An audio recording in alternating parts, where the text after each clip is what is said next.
Sejam bem-vindos à maior e mais moderna feira 100% digital do agronegócio da Amazônia Legal. Conecta Sebrae, segundo o Agrolab Amazônia, e que jorrem rios de oportunidades nos 3 dias de realização, 14, 15 e 16 de setembro de 2021.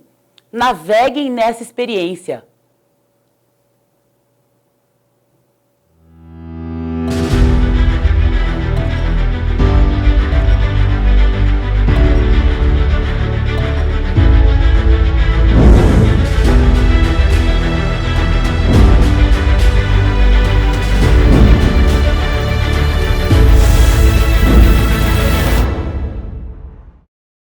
Olá a todos, eu vim aqui hoje compartilhar um pouquinho da experiência, né, e do histórico, né, do desenvolvimento da piscicultura no Acre, que é uma atividade econômica que se tornou bastante importante ao longo da última década, principalmente para os pequenos produtores rurais do estado, e o Sebrae tem tido um papel fundamental nesse processo de desenvolvimento da atividade, principalmente com apoio tanto na área organizacional dos produtores, como na área tecnológica e, sobretudo, na área de gestão, que é tradicionalmente, né, uma área bastante deficiente, né, nas atividades e nas propriedades rurais como um todo. Então, rapidamente fazendo um relato aqui sobre o histórico, né, dessa atividade no Estado, falar um pouquinho de como era antes, né? Então, até mais ou menos 2005, né? Essa atividade no estado era desenvolvida basicamente na tentativa e erro dos produtores, praticamente sem nenhum apoio institucional, seja de qualquer órgão, né? De fomento ou de apoio, por considerar ainda, talvez na época, como uma atividade de pequena relevância. Então, tanto é que isso se reflete, né, na baixa produção de pescados, né, através da piscicultura lá no estado, né? E mais ou menos a partir de 2005, né, o Sebrae passou a atuar com mais ênfase na área do agronegócio, e não foi diferente, né, com a piscicultura, onde o Sebrae, junto com outros parceiros, como o governo do estado e o próprio governo federal, iniciaram, né, as primeiras ações de apoio, né, a essa atividade no estado. Então, inicialmente, principalmente por parte dos governos, né, estadual e federal, o fomento, né, era feito através de disponibilização de máquinas para construção de infraestrutura, né, e alguma coisa em relação, por exemplo, à distribuição ou fomento, né, de alevinos, mas isso foi logo nas primeiras ações, né, que os governos realizaram. E o Sebrae, desde então, o Sebrae no Acre, desde então, iniciou as primeiras capacitações, né, aos produtores e também a alguns técnicos, né? E já em 2008, o Sebrae entendeu que era importante aplicar, né, novas metodologias para poder levar a tecnologia, né, a informação, a parte da gestão aos produtores no campo. E aí, nós, né, nessa época, fomos contratados, né, nossa empresa foi contratada pelo Sebrae do Acre, exatamente para adequar, né, as metodologias existentes à realidade dos produtores no estado, né? Então, desde então, nós iniciamos lá uma adequação metodológica exatamente para fazer a capacitação, né, dos produtores no primeiro momento. Exatamente por quê? Porque quando nós iniciamos a realizar esse trabalho no estado, nós pudemos notar que havia muita desuniformidade, né, muito desencontro de informações, né, mesmo no meio técnico e a nível de produtor mais ainda. Então, cada produtor tinha a sua receita caseira, vamos chamar assim, na produção, e os próprios técnicos não tinham uma homogeneidade de conhecimentos, né, uniformidade de procedimentos para fazer esse trabalho. Então, logo em seguida eu vou explicar um pouco melhor, detalhar um pouco melhor o que são essas metodologias que foram aplicadas lá, desenvolvidas, adequadas e aplicadas pela nossa equipe a partir de 2008, né? Com isso, quer dizer, com esse apoio todo, né, que o SEBRAE, parceiros, governo do estado, governo federal, as prefeituras, né, e o empenho dos produtores, ali em 2015, o estado, que até então comprava pescado de fora, né, passou a ser autossuficiente e passou a realizar exportações para estados vizinhos e um pouco mais adiante, ali em 2017, 16, 17, até exportações internacionais, né? Então, foi um crescimento bastante forte da produção no estado, né, que praticamente quadruplicou em cerca de 10 anos. E aí, em 2018, né, o estado sofreu uma série de dificuldades, né, de instabilidades no setor da piscicultura, com tanto a questão da crise econômica, né, como algumas ações de fomento que foram feitas de forma equivocada e que acabaram criando uma série de expectativas aos produtores, né, e que culminaram no desestímulo de muitos, principalmente a partir de 2019, com a disparada, né, dos preços dos insumos, né, e a estabilização do preço de venda. Então, as margens de lucro, né, a rentabilidade da atividade sofreu um achatamento muito forte ao longo de 2019 e 2020, e aí com isso esforçou, na verdade, provocou, né, uma pressão muito grande sobre as margens dos produtores que acabaram, muitos deles, desestimulados em continuar na atividade, né? E agora, em 2020 e 2021, nós estamos olhando para o Estado, né, a piscicultura no Estado, com a piscicultura em fase de retomada do crescimento. Então, aqueles produtores, alguns desestimulados, né, pelo não aumento dos preços de mercado e a disparada do preço dos insumos, muitos deles até por uma questão de falta de capital de giro, acabaram paralisando as suas atividades, mas agora, em 2021, apesar das dificuldades ainda estarem presentes, né, muitos desses produtores estão retomando os seus investimentos, uma vez que a infraestrutura, que é um item mais pesado em termos de investimento, já existe.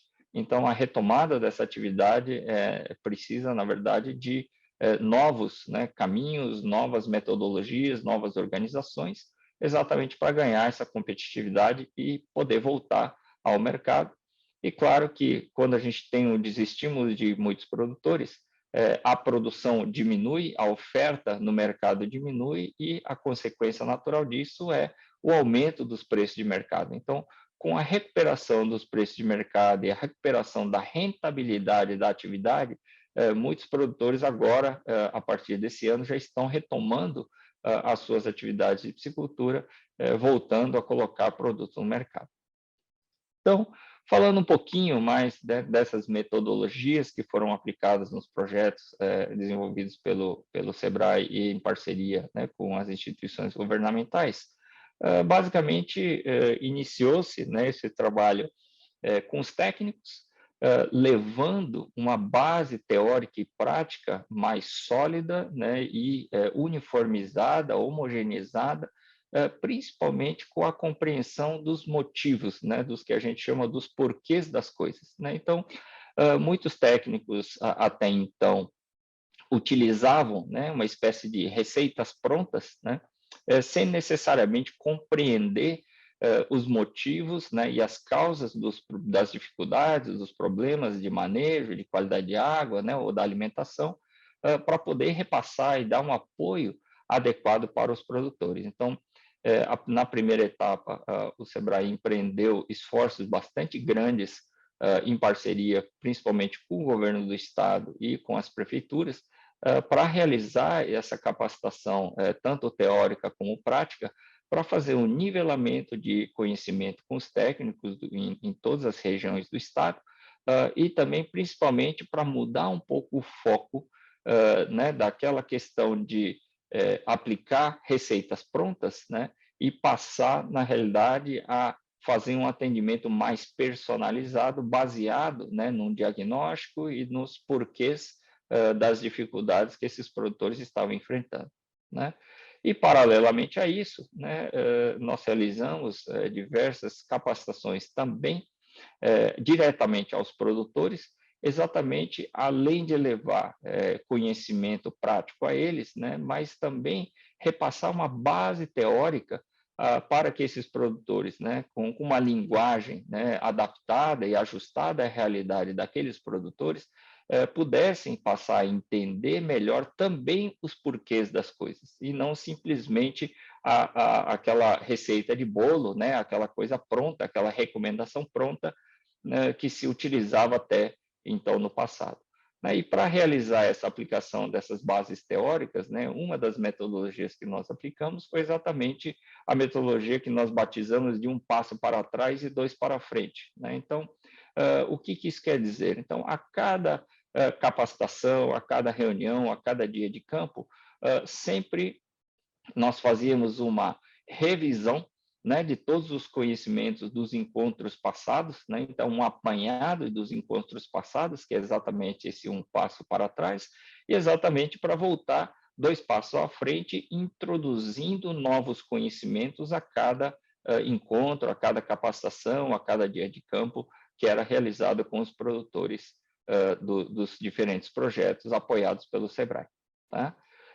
E a outra metodologia é aprender fazendo, né? Então, exatamente como exemplifica a foto, né? Os produtores, primeiro, aprendendo a base teórica e os porquês, né, de cada coisa, por que fazer o manejo de uma determinada forma e não de outra, por que e como, né, os sistemas de produção, a qualidade da água, né, os diferentes fatores interagem, exatamente para poder, na hora de tomar a decisão do seu manejo, saber e entender o motivo por que está se tomando uma determinada decisão ou por que se está fazendo uma determinada prática de uma forma e não de outra, né? Então, esse aprender fazendo é uma atividade extremamente eficaz, né, na transmissão dos conhecimentos para os produtores, uma vez que eles vão adquirindo essa base teórica exatamente para entender o porquê e como fazer as coisas no campo de forma segura e de forma eficiente e adequada, tá? E, junto com isso, um acompanhamento na produção, no campo, né, implantação de ferramentas de gestão, sejam ferramentas das mais simples, como lápis e papel, né, para anotação e organização, até a sistemas, né, como planilhas eletrônicas para aqueles produtores que têm acesso e capacidade e facilidade para utilizar essas ferramentas um pouco mais avançadas. Mas, independente, né, do formato dessa ferramenta, nós sempre insistimos muito, né, e, entre aspas, cobramos muito dos produtores que eles se organizem para exatamente acompanhar os resultados da sua produção, né? E o apoio à comercialização, através de diversas frentes, uma frente bastante forte, típica, realizada pelo SEBRAE, são as chamadas feiras do peixe, normalmente 2 vezes por ano, até, né, o início da pandemia, mas se tudo der certo e à medida que as coisas caminharem, acho que a partir do ano que vem as feiras começam a retomar, claro que, né, com um formato talvez um pouquinho diferente, adaptado, né, para essas condições sanitárias, mas eu imagino que essas feiras devem ser retomadas a partir do próximo ano, mas são feiras que agregam muito, tanto ao produtor que comercializa esse produto a valores melhores, como ao consumidor que também compra o produto a valores mais acessíveis, exatamente por causa dessa ligação direta entre o produtor e o consumidor final. E os próximos passos, né? Então, a gente tem como principal objetivo exatamente continuar o ganho de competitividade, a segurança, principalmente para os produtores, a produção, né, para evitar o máximo possível suas perdas, quebras de produção e coisas do tipo, e, claro, expandir sempre o mercado para os produtos da atividade. Então, a primeira questão e os próximos passos que já estão em andamento, né, é a expansão e o aprimoramento do apoio tecnológico e de gestão. Atualmente, o SEBRAE realiza ações de atendimento em parceria com o Senar, através né, do apoio técnico e gerencial, da assistência técnica e gerencial no campo, que é coordenado, né, pelo SEBRAE, em termos, né, o SEBRAE disponibiliza um consultor sênior, que exatamente faz um alinhamento tecnológico, né, e trabalha em parceria, dando suporte para os técnicos de campo. Né? Então, a outra meta agora é a implantação de uma central de negócios, exatamente para dar ganho de competitividade em termos de valores de compra dos principais insumos, principalmente a ração, mas também que possa canalizar a comercialização, né, com a assinatura de contratos de venda, por exemplo, com redes de varejo ou, né, um food service, coisa do tipo, ou mesmo uma indústria, né, para que os pequenos produtores, de uma forma organizada, possam acessar esse tipo de mercado também. Tá? A ampliação da industrialização de pescado no estado é um ponto extremamente importante para a continuidade do crescimento da atividade, né? Uma vez que abastecido o mercado, os mercados locais, né, invariavelmente a produção precisa sair do estado, e para poder sair do estado, o ideal é que ela esteja industrializada. E também, paralelamente a isso, apoiar os ambientes de mercado, né, como a gente costuma dizer, que são as rodadas de negócio, as missões para intercâmbio, tanto, né, de conhecimentos na área de mercado, como também na área da produção. Tá? Então, assim, de uma forma bastante breve, isso é um pequeno, né, resumo das atividades que nós temos realizado em apoio, né, aos projetos desenvolvidos pelo SEBRAE no Acre na área da piscicultura, que sempre conta com a parceria das prefeituras municipais, com o governo do estado e também com o governo federal. Bem, então, o que eu tinha a apresentar basicamente era isso. Eu agradeço a atenção de todos e até uma próxima oportunidade. Obrigado. Meu nome é Virgínia Álvares, eu sou pesquisadora da Embrapa Acre e eu vou falar para vocês um pouco sobre a indicação geográfica Cruzeiro do Sul, como tudo começou e como está o andamento dessa IG hoje aqui no estado do Acre. Em 2008, tudo começou com um levantamento que o Ministério da Agricultura, Pecuária e Abastecimento fez no estado sobre os possíveis produtos passíveis de indicação geográfica no estado do Acre. Então, nós fizemos uma reunião, um mini curso, na verdade, que técnicos da Superintendência Federal de Agricultura vieram aqui no estado do Acre, de Brasília para o Acre, para fazer esse levantamento. Então, aqui na primeira foto, nós temos aqui representantes de várias instituições, né? O IDAF, que é a Defesa Vegetal, representante aqui do INPI, que veio do Rio de Janeiro, para tratar sobre esse assunto também, representantes aqui da Embrapa, da Universidade Federal do Acre, da Superintendência Federal de Agricultura do Acre, né, aqui do próprio SEBRAE, do IDAF, ou seja, de várias instituições do Estado, e também tivemos aqui o exemplo da indicação geográfica de Paraty, né, para a gente ter um nível de comparação e saber quais eram os produtos e as regiões do estado do Acre que tinham esse potencial de obter a indicação geográfica. Então, nós elencamos alguns produtos passíveis de IG. Por exemplo, o abacaxi de Tarauacá, o açaí de Feijó e a farinha de Cruzeiro do Sul, dentre outros. Mas a farinha sempre estava em primeiro lugar, né? Então, depois desse mini curso que nós fizemos com a superintendência, nós fizemos uma viagem, uma visita técnica, no município de Cruzeiro do Sul, que fica a cerca de 600 quilômetros aqui da capital, de Rio Branco, e fomos conhecer, então, como era a produção de farinha nessa região. Né? Então, nós conhecemos a produção que ela é feita de forma artesanal, né? Tradicionalmente, de forma artesanal, nas casas de farinha. Conhecemos como é que era feita a distribuição, né? E todo esse reconhecimento inicial. Né? Então, esse foi o marco zero, né? Com todas as instituições.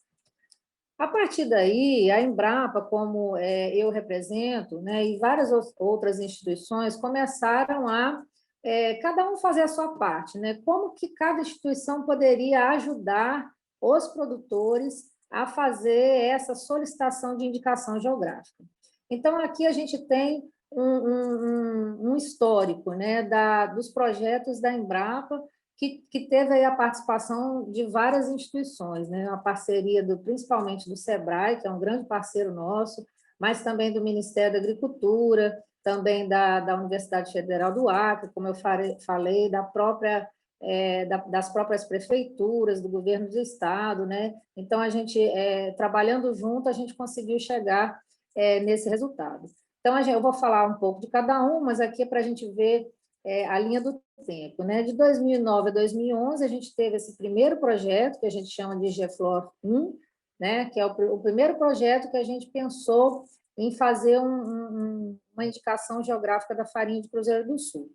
Em 2012 a 2017, a gente teve esse segundo projeto da Embrapa com o levantamento histórico-cultural. O terceiro projeto já foi com recursos do Fundo Amazônia, e o quarto projeto, que está em andamento, de 2019 a 2022. Então, eu vou falar um pouquinho de cada um de forma um pouco rápida, devido ao tempo. Então, o primeiro projeto, quando a gente começou a falar sobre indicação geográfica da farinha de Cruzeiro do Sul, era para avaliar principalmente a qualidade do produto, né, e também sobre o resíduo do processamento, que a gente sabe que o resíduo de processamento da produção de farinha é um gargalo, né? A gente tem um resíduo de manipoeira, né, que é um resíduo que tem grande concentração de ácido cianídrico, então a gente tem problemas ambientais que devem ser tratados, né? A gente tem grande produção de casca, né? A geração de casca como resíduo, então são problemas que devem ser resolvidos, a gente não pode deixar passar. Então, a gente teve aí ajuda, né? Uma parceria da Universidade Federal do Acre, onde nós produzimos aí 2 dissertações de mestrado com esse tema. Tivemos também bolsas do CNPq, da Fundação de Tecnologia do Estado do Acre, né, auxílio do governo do estado e do Ministério da Agricultura. Então, foi aqui que a gente partiu, foi o ponto de partida para começar a trabalhar a questão da qualidade do produto em si. Então, quais foram os primeiros resultados? Nós não sabíamos onde estavam as casas de farinha, né, as agroindústrias familiares. E nós não tínhamos, nós da Embrapa, não tínhamos técnicos suficientes para georreferenciar todas as casas. Então, aí que é importante a parceria entre as instituições, né? Então, nós fizemos um contrato de cooperação entre o Ministério da Agricultura e a Embrapa e contratamos um técnico, que era o Ederlan, ele é um técnico que era dos municípios mais distantes, e ele pôde, então, fazer o georreferenciamento, por exemplo, dos 2 municípios com a logística mais complicada, que era Porto Walter e Marechal Tamaturgo. A gente sabe que na Amazônia a gente tem logísticas complicadíssimas, né? A gente tem casas de farinha em beira de rios, a gente tem casas de farinha no meio da mata, então a gente precisava georreferenciar essas casas de farinha que estivessem ativas, né? Então, nós conseguimos georreferenciar 903 casas com essa parceria que a gente fez com o Ministério da Agricultura e também com os técnicos do Estado, né? Então, a secretaria, na época se chamava CEAPROF, hoje é CEPA, fizemos um treinamento com os técnicos no uso do GPS para nivelar o conhecimento, né? E os técnicos do Estado do Acre nos ajudaram a fazer esse georreferenciamento. Então, com a base de dados levantada, a gente conseguiu, então, ter esse mapa, né, com as 903 casas de farinha levantada. Então, a gente precisava ter essa visão inicial de onde estavam as casas de farinha para saber qual era a nossa área de atuação inicial, né? Então, esse foi os primeiros 2 anos de trabalho, foi fazendo essa espacialização, né? Depois, a gente começou um trabalho que, na verdade, é um trabalho eterno, né, de sensibilização dos produtores em relação à indicação geográfica, né? Quem trabalha com IG sabe que a indicação geográfica ela é nata, né? Ninguém se inventa uma indicação geográfica, né? A indicação geográfica ela já nasce com o produto, já nasce com a região. Então, os produtores só precisavam saber o que era uma indicação geográfica, quais são as vantagens de você solicitar um IG, né? Para que isso vai servir para ele. Mas a IG já existia. Então, desde 2008, a gente começou a fazer essa sensibilização com a comunidade. E aqui a gente tem as fotos das primeiras sensibilizações nas primeiras comunidades, né? Que são as comunidades Japãozinho, Pentempostes, Santa Bárbara, Belo Monte e Belo Jardim, que são comunidades que até hoje a gente trabalha com elas. Então, devido a essa imensidão, né, da região, né, de 903 casas ativas, né? Existem outras casas que estavam desativadas, que nós não consideramos, essa sensibilização é eterna, né? Depois de tantos anos, né, hoje, de 2009 para cá, ainda existem lugares que, se a gente chegar e perguntar sobre IG, tem gente que não sabe o que é uma indicação geográfica. Então, assim, a sensibilização é uma coisa que tem que ser feita de forma contínua, tanto com os produtores quanto com os consumidores. Então, essa é uma parte muito importante de todos os projetos que a gente faz. Outro ponto muito importante que aconteceu durante os projetos, mas a gente coloca nessa linha do tempo, mas não fez parte das nossas ações, foi a fundação da Central Juruá, né? A Central Juruá é uma central de cooperativas dos produtores familiares do Vale do Juruá, que é composta por 5 cooperativas, que foi fundada em 2011. E qual a importância disso, né? A Central Juruá, ela é a representante, né? Ela é a representação da indicação geográfica Cruzeiro do Sul, né? Foi o presidente da Central Juruá que fez essa solicitação da indicação geográfica, né? São os produtores que solicitam, não são as instituições que solicitam a indicação geográfica.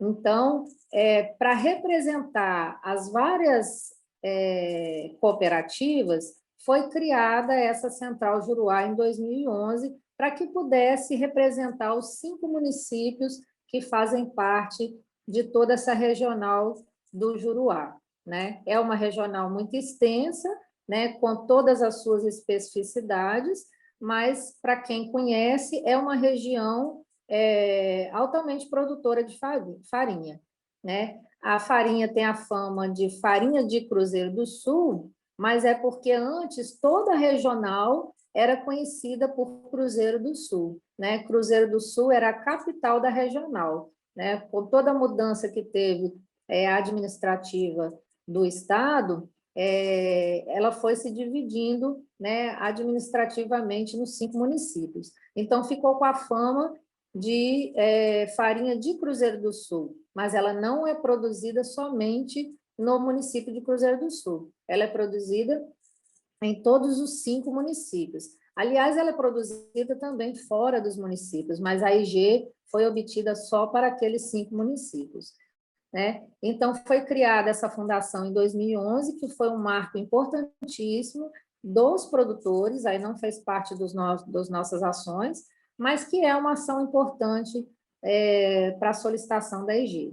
E dentro da documentação, né, no Estatuto da Fundação, tem lá um dos objetivos, representar as cooperativas junto ao INPI, que é o Instituto Nacional de Propriedade Industrial, no direito de registro das IGs. Então, já estava premeditado que eles iam fazer essa solicitação da indicação geográfica. Então, esse foi um ponto muito importante desse marco legal da IG da farinha de Cruzeiro do Sul. O segundo projeto que nós atuamos teve já a parceria da Prefeitura de Cruzeiro do Sul e também da Fundação de Cultura Elias Mansur, porque nós precisávamos agora dentro das bases necessárias, né, para solicitar a EG, a gente precisava fazer todo o histórico cultural dessa cultura, do modo de fabricação da EG, né? Como é que é produzida a farinha de Cruzeiro do Sul? Qual é a importância do modo de fabricação na indicação geográfica da farinha, né? Então, nós tivemos aí várias reuniões, né, dentro da SEDENS, que era a antiga secretaria, com esse levantamento histórico-cultural, né?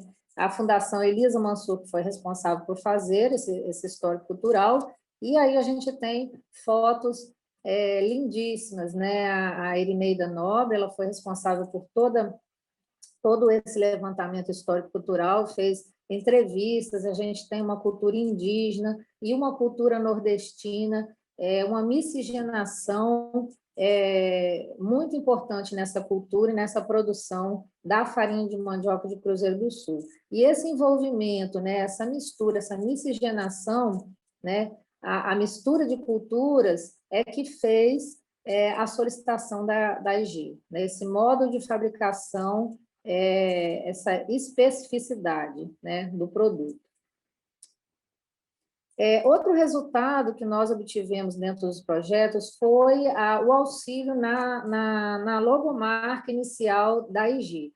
Né? A inicial foi essa que nós fizemos, né? A gente tinha na época um técnico dentro da Embrapa, que era formado nessa parte de design, designer técnico, então ele fez a inicial, depois levou para os produtores, e essa é que está sendo utilizada atualmente, mas que está sendo até renovada, né? Está sendo atualizada dentro de um projeto do SEBRAE. Mas, atualmente, ainda é essa que está sendo utilizada dentro da EG. Então, a gente participou também dessa etapa, que é a representação gráfica da EG. No momento que você solicita a indicação geográfica, é importante que tenha uma representação gráfica embutida nesse pedido de solicitação de indicação geográfica. Então, em 2015, depois de todo esse trabalho de 2008 até 2015, onde nós fizemos a questão de qualidade do produto, vinculamos que o produto tinha realmente uma qualidade, tinha uma especificidade, né, tinha um valor cultural embutido, né, que realmente o nome Farinha de Cruzeiro do Sul tinha fama, né, tinha notoriedade vinculada à região, ou seja, é uma IG, é uma indicação geográfica. Então, o SEBRAE, aqui a gente tem a Muriele, né, que é do SEBRAE do Acre, foi juntamente com o presidente da Central Juruá, o presidente anterior, foi fazer essa solicitação no INPI, né, a solicitação de IG Cruzeiro do Sul. E 2 anos depois, foi feita a concessão do registro para essa regional, que são 5 municípios envolvidos, né? Aqui a gente tem o mapa, né? O mapa do Brasil, com aqui o estado do Acre, e a regional Juruá é essa ponta bem próximo do Peru e do Amazonas, né? Então, a gente tem a IG para esses 5 municípios. Então, a gente tem várias ações ainda em andamento. Então, o que houve? A gente fez a solicitação em 2000, o trabalho desde 2008, então é um histórico gigantesco de trabalho. Em 2017 foi, como eu falei, foi obtido o registro, mas o trabalho não parou por aí. Após o registro, a gente continua trabalhando com o selo para auxiliar os produtores nessa carga de trabalho que é o pós-reconhecimento, né? Parece que é fácil você conseguir o reconhecimento do selo, mas depois do reconhecimento, tem todo um trabalho de manutenção da qualidade do produto e de como você comercializar o produto, mantendo essa fama e esse reconhecimento adquirido do selo. É uma responsabilidade de todas as instituições que estão envolvidas. Então, o SEBRAE tem feito um trabalho brilhante, né? Mesmo durante a pandemia, continuou com essa gestão organizacional e financeira das cooperativas, né? Às vezes os produtores familiares têm essa certa dificuldade de trabalhar com documentos, com essa gestão de contratos, né? Então, o SEBRAE vem trabalhando com essa gestão organizacional e administrativa, a parte documental também, né? Então, criaram essa base estrutural de venda, de mercado, fizeram construção da embalagem, inclusive essa embalagem em que eles ajudaram a idealizar, né? E ela está sendo novamente atualizada, né? Esse selo ele está sendo melhorado mais uma vez, então é um trabalho que está sendo constante, né? Pelo SEBRAE sendo atualizado. Foi feito também um direcionamento estratégico de mercado e participação em feiras agropecuárias, né? Antes da pandemia, né? Então, como eu falei, após IG é uma parte muito importante. Então, a gente tem atuado, e os 2 últimos projetos que a gente tem aprovado com pós-reconhecimento da IG, que é aquela parte onde a gente fala não podemos deixar a peteca cair, né? Porque uma IG, depois de reconhecida, ela não é perdida, né? No Brasil, a legislação não diz que você perde uma indicação geográfica depois que ela é reconhecida, mas você pode perder todo um trabalho de reconhecimento com a população, né? Então, você tem uma fama, você tem um reconhecimento que tem que ser mantido. O reconhecimento em si não se perde, mas você pode perder todo o reconhecimento com os consumidores, né? Então, é importante você manter a qualidade. Existe um conselho regulador que é formado pelos produtores e pelas instituições que são responsáveis pela manutenção do produto, né? Então, todos são responsáveis por aquele produto que é vendido com o selo, né? Então, essa parte também é muito importante. Então, o que a gente tem feito? Tem um projeto Mandiotec, que ele é com recursos do Fundo Amazônia, que tem como objetivo validar e introduzir tecnologias para agregação de valor à farinha de mandioca. A gente tem trabalhado com a questão do buriti, né, para agregar valor à farinha de mandioca, tem trabalhado com açafrão também, né, perante a vigilância sanitária, que é um gargalo da farinha de mandioca amarela, muito importante, que a gente não pode fechar os olhos para ele, né? E esse projeto do Fundo Amazônia, ele tem trabalhado muito com transferência de tecnologia.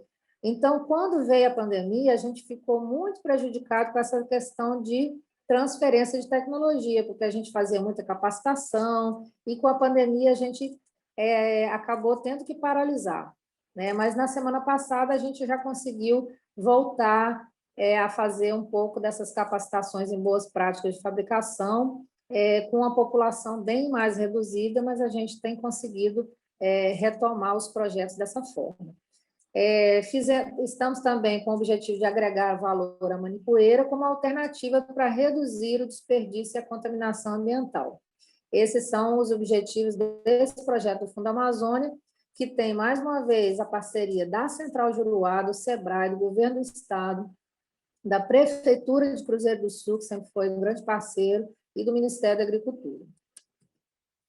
E estamos também em andamento esse projeto que é da Embrapa, com recurso do Tesouro, que tem como objetivo fortalecer essa indicação geográfica do Cruzeiro do Sul para a farinha de mandioca, auxiliando no desenvolvimento territorial local, porque é uma consequência muito grande da IG nós termos o desenvolvimento territorial. Então, a gente tem buscado, inclusive, trabalhar com a questão do turismo, né? Assim que a gente conseguir desenvolver as bases necessárias para fortalecer o turismo, é uma consequência natural, né?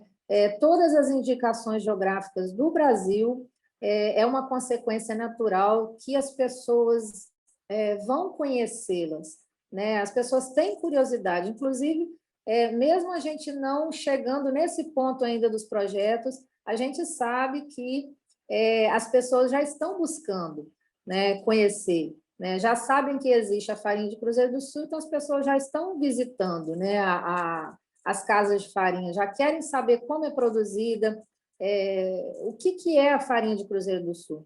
Então, a rota do turismo, a cesta de bens e produtos, de um produto com a EG, ele é naturalmente vinculado, ele é buscado pela população depois que uma EG ela é concedida. Isso acontece naturalmente, independente do produto ou do serviço, né, que é obtida a indicação geográfica.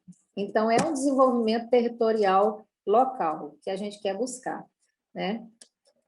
Então, quais as ações que a gente tem feito agora, né? Logo após a obtenção do selo, nós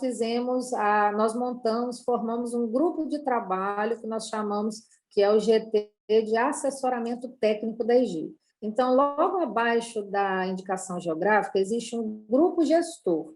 Esse grupo gestor é um grupo formado por algumas instituições que são responsáveis por toda a normativa da indicação geográfica, como eu falei. Abaixo desse GT, tem esse grupo de trabalho de assessoramento técnico. Como a gente tem uma distância muito grande entre Cruzeiro do Sul e Rio Branco, a logística é um pouco complicada, de 600 e poucos quilômetros, essas instituições geralmente se reúnem em Rio Branco, né, ou de forma presencial, ou agora de forma remota, para resolver questões mais técnicas, né?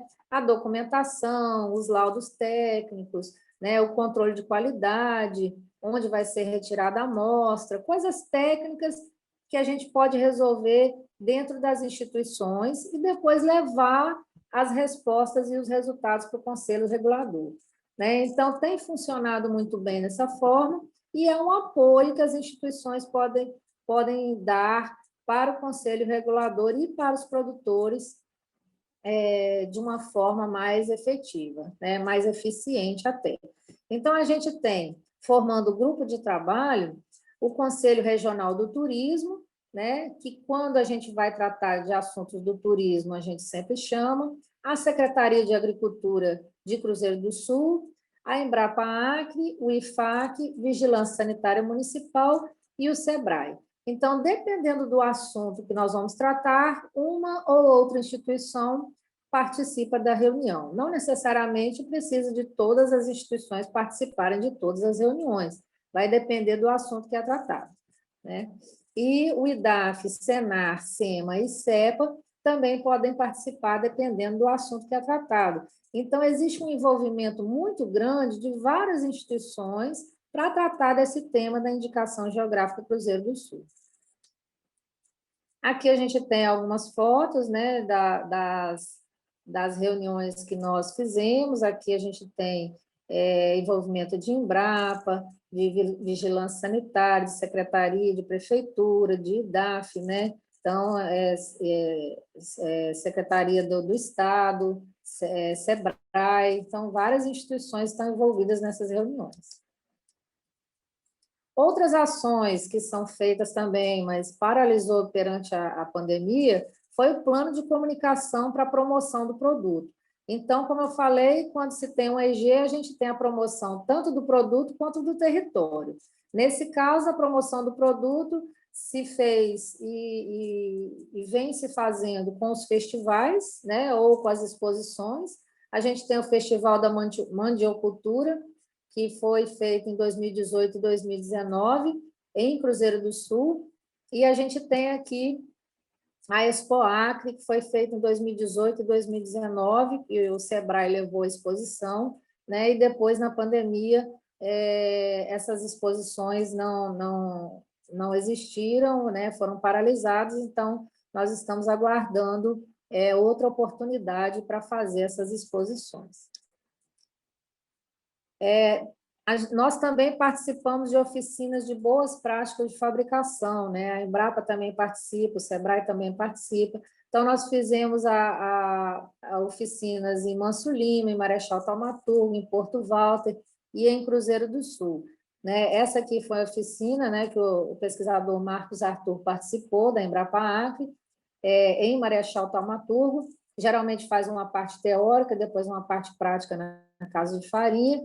E essa aqui foi uma oficina em Manso Lima, que foi feita na semana passada, inclusive, em Manso Lima. Então, agora que a gente está conseguindo fazer, né, verifica-se que tem o diferencial das máscaras, né, do distanciamento, né, então é todo um modo diferente de trabalhar, mas aos poucos a gente vai se adaptando, né, a esse novo modo de fazer as capacitações. Outra ação que a gente vem trabalhando, na verdade, a Embrapa, tanto a Embrapa quanto o SEBRAE, né, e outras instituições que trabalham com a EG, vem trabalhando como facilitadores, né, perante instituições de fiscalização. Por exemplo, nós trabalhamos muito com a vigilância sanitária, né?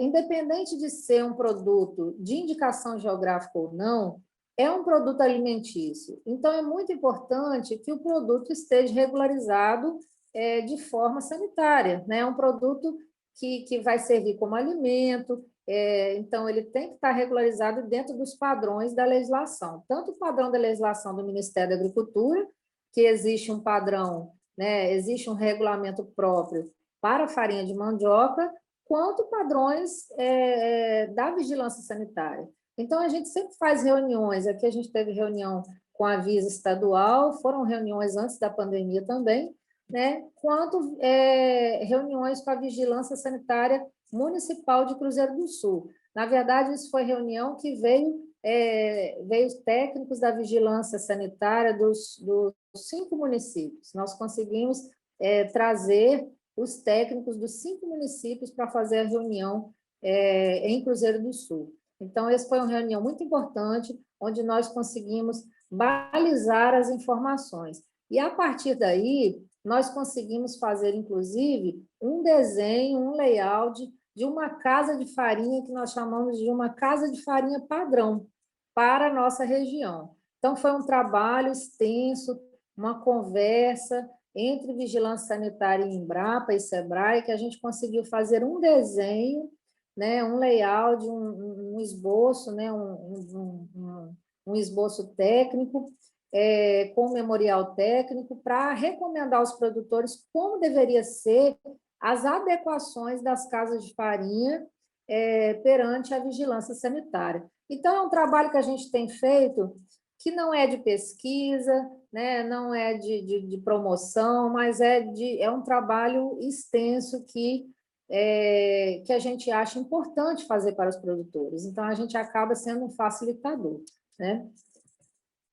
Outra coisa que a gente tem feito dentro dos projetos são capacitações no pós-reconhecimento da EG para os produtores e para a população de forma em geral, dizendo o que é uma indicação geográfica, para que ela serve, qual a vantagem, qual a desvantagem, quais são os produtos que existem, né, com a indicação geográfica. Aqui a gente conseguiu trazer o nosso colega da Embrapa Uvivinho, o Jorge Tonieto, que é um dos pioneiros da indicação geográfica no Brasil, né? O vinho foi o primeiro produto do Brasil a conseguir a indicação geográfica. Então, a gente tem que pegar exemplos de sucesso, né? Então, hoje a gente tem aqui no estado a farinha de mandioca de sucesso, que foi o primeiro produto a conseguir a IG no estado do Acre. Então, assim que a gente tem que se portar, né? Pegando exemplos de sucesso de um estado e adaptando para o outro, né?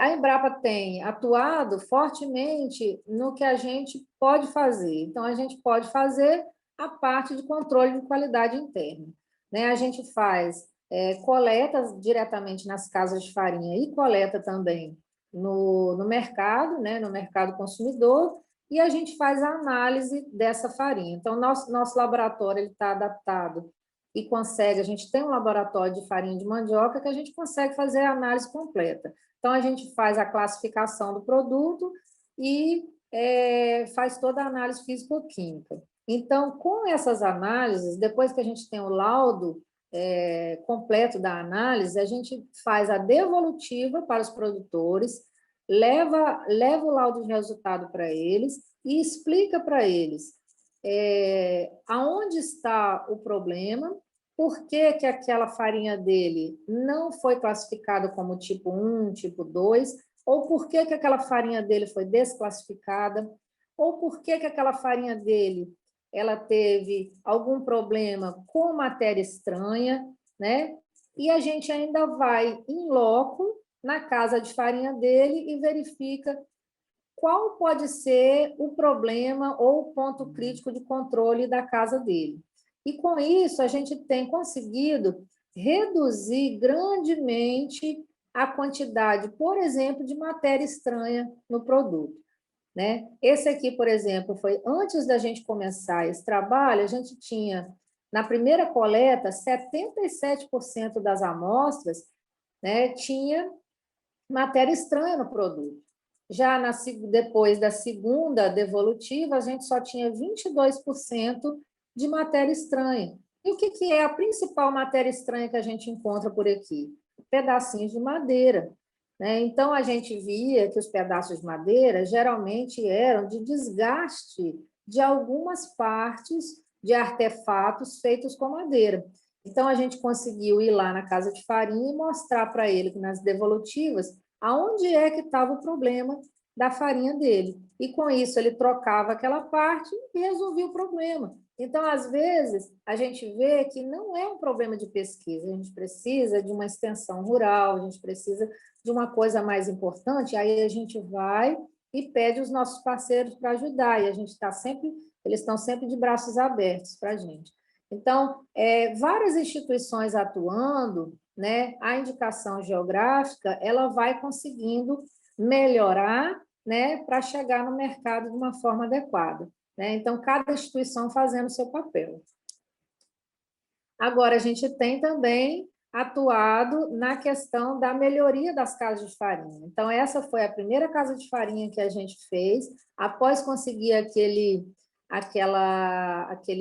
laudo, aquele modelo de casa de farinha, junto com a vigilância sanitária, aquele desenho, aquele layout, né, adaptado aqui para o Estado, nós fizemos, então, uma reforma, conseguimos recursos para uma casa de farinha, e nós chamamos ela de URT, Unidade de Referência Tecnológica de Produção de Farinha. Fizemos a reforma e agora a gente está avaliando a farinha daquela casa de farinha reformada. Então, aí, a partir daí, a gente tem uma casa de farinha modelo que pode ser replicada para outras casas de farinha. Então, os produtores fazem visitas nessa casa, eles olham com próprios olhos como deve ser uma casa de farinha de forma adequada, que tem que ter o forro, que tem que ter um pé direito alto, né? Então, todas as estruturas adequadas agora não está simplesmente de boca, né? Agora o produtor está vendo como é que aquilo tem que ser de uma forma concreta, né? E o Sebrae agora está também com um recurso, conseguiu um recurso junto com as cooperativas, de fazer outras casas de farinha. Então, isso vai se replicando, até que a gente consiga fazer, né, uma grandiosidade maior para que isso vá aumentando e melhorando sempre mais essa qualidade, né? O importante é começar. E a gente tem trabalhado também, né? Inclusive, a gente falou que estava na semana passada, trabalhando com a questão do açafrão, né? A cúrcuma longa, ela é considerada uma especiaria e ela se ela for utilizada como especiaria, ela é autorizada pela vigilância sanitária a ser utilizada nos alimentos, desde que seja padronizada pela legislação específica. Mas ainda não está padronizado pelo Ministério da Agricultura o uso do açafrão na farinha de mandioca.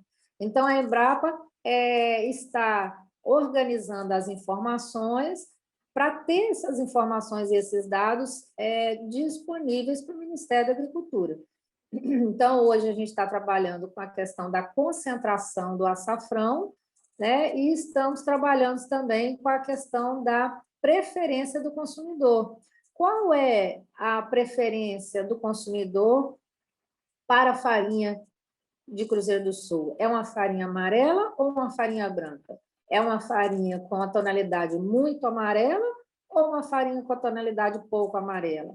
Até o momento a gente não sabe, né? A gente sabe que tem uma preferência muito diferenciada. No Juruá, no Vale do Juruá, talvez tenha uma preferência por uma farinha mais branca. Talvez na capital seja uma farinha mais amarela, né? Então, a gente precisa ter esse conhecimento, né? Para que a gente informe, inclusive para o produtor, né? Que ele geralmente ele faz por encomenda, né? E a inserção, né? A adição da cúrcuma longa como especiaria, ela é feita de forma aleatória e não existe um protocolo para isso. Então, nós estamos estudando sobre essa raiz para auxiliar tanto os produtores quanto os legisladores para fazer esse protocolo, né? Então, a gente está trabalhando com essa parte também. Então, outra parte que a gente está trabalhando, outra questão, é a questão do turismo, como eu falei, né? Então, essa parte a gente está deixando para o final do projeto, depois que a gente estiver com todas as informações em mãos. Mas nós já tivemos várias reuniões, né, com a Secretaria Estadual de Turismo, já tivemos também com a Secretaria Municipal de Turismo de Cruzeiro do Sul, né? A gente tem aí uma cultura alemã, né? Cruzeiro do Sul, ela tem uma cultura alemã embutida, e a gente tem aqui uma foto do Rio Croa, né? Com as belezas naturais indiscutíveis da Amazônia, né? Toda a região amazônica, só pelo fato de ser Amazônia, já tem um turismo embutido. Então, a gente tem discutido com o setor do turismo essa questão da rota da farinha, mas nós não tínhamos aonde seria essa rota da farinha. Como que a gente vai propor uma rota da farinha se a gente não tinha casas de farinha adequadas para visitação? Agora a gente tem casas de farinha adequadas para visitação. Então, a gente tem que ter todo um histórico, todo um trabalho adequado para que a gente chegue nessa rota da farinha, né? Então, agora, ao final do projeto, né, em 2022, nós vamos poder conversar novamente com o setor de turismo para chegar nessa consequência natural de uma indicação geográfica. E o importante da indicação geográfica é esse fortalecimento. Todas as IGs têm uma consequência natural, que é a elevação do valor do produto, a valoração, não tanto a valorização, mas a valoração daquele produto, mas que as instituições têm que estar unidas, porque o produtor, geralmente, uma agricultura familiar, ele não consegue fazer isso tudo sozinho. Então, nós, como instituições, temos como ajudar. Então, nós precisamos unir as mãos, né, todos reunidos, para que cada um faça o que lhe compete. E é isso que a gente tem feito aqui na indicação geográfica Cruzeiro do Sul, né, para fortalecer esse produto que é tão importante aqui para a região do Juruá, né? E é isso. Eu agradeço a todos, eu estou à disposição, esse é o meu contato, e qualquer dúvida podem mandar e-mails também para mim. Muito obrigada.